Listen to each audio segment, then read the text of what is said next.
تخيلوا يا صحابي، راجل غلبان يسمع كلمة واحدة، الكلمة دي تغير حياته كلها. بس السر كبير، وراه خطر كبير. يا ترى ايه اللي هيحصل لعلي بابا؟ عشان تعرفوا النهاية دوسوا لايك واشتركوا في قناتي وتابعوا معايا القصة للنهاية. ودلوقتي يلا بينا.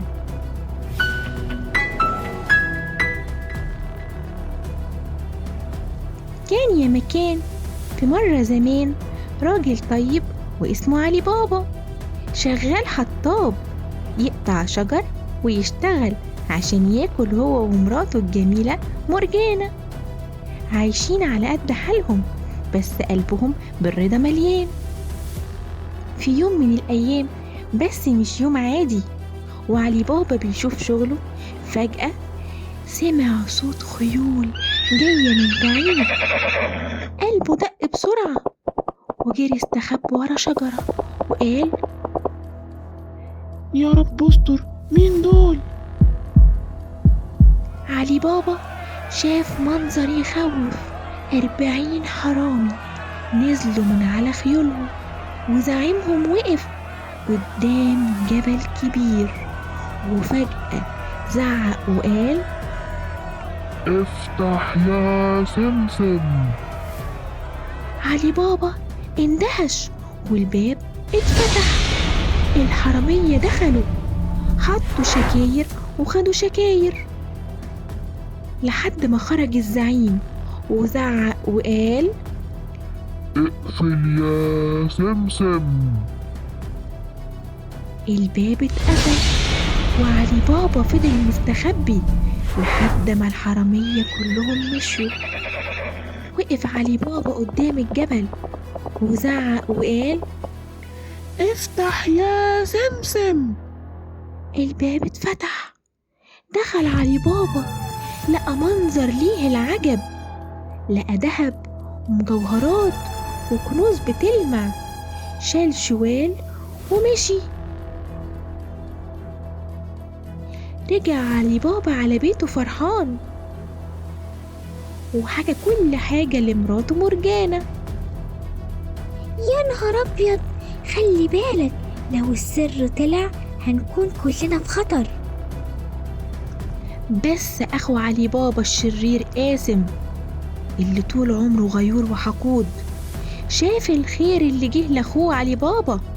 الغيرة دخلت قلبه وقال لازم أراقبه، والخير ده يكون لي نصيب فيه.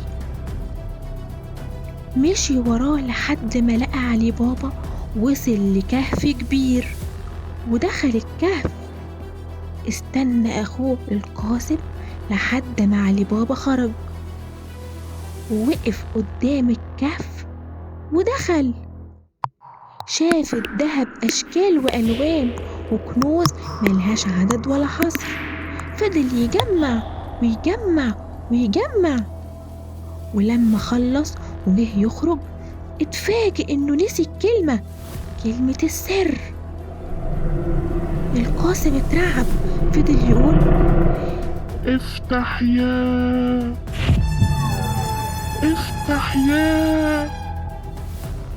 انا نسيت كلمة السر. انا اتحبست ولا ايه؟ مش هعرف اخرج تاني ولا ايه؟ لحد الحرامية ما رجعوا ولقوه وقبضوا عليه. بس بعد ما مسكوه القاسم قال لهم السر، إن في شخص تاني عارف كل حاجة عن الكهف، وهو أخوه علي بابا. الزعيم خطط لخطة شريرة وتنكر في شكل شيخ المدينة، وخبى الحرامية في ضلع العسل، وراح كأنه زائر لعلي بابا، خبط على بابه واستقبله علي بابا بكل ود وترحاب. بس زمردة وهي واقفة فجأة سمعت صوت طالع من الزلعة. فكرت وقالت: يا سلام سلم، ايه ده؟ هو الزلعة بتتكلم؟ يا سلام سلم، يا سلام سلم. لا، ده في حرامية في الزلعة. إحنا كده في خطر. فكرت بسرعة مرجانة وجابت زيت مغلي ودلقته على كل زلعة. فضل زعيم العصابة ينفخ في الزمارة ينده لباقي أفراد العصابة، بس محدش بيرد عليه ولا حد بيجي يهجم على علي بابا. خاف زعيم العصابة لحد ما جريت مرجانة على زوجها علي بابا ونبهته، قالت له إحنا في خطر. علي بابا قدر يقبض على كل العصابة وشكر مرجانة على ذكائها، وعاشوا في سعادة وهنا. وبكده يا صحابي نكون اتعلمنا إن الطمع نهايته وحشة، وإن دايما الذكاء والأمانة هما اللي بينجحوا. ولو عجبتكم القصة ما تنسوش تعملوا لي لايك واشتركوا في قناتي، واستنوا قصص اللي أحلى من الخيال. ودلوقتي باي باي.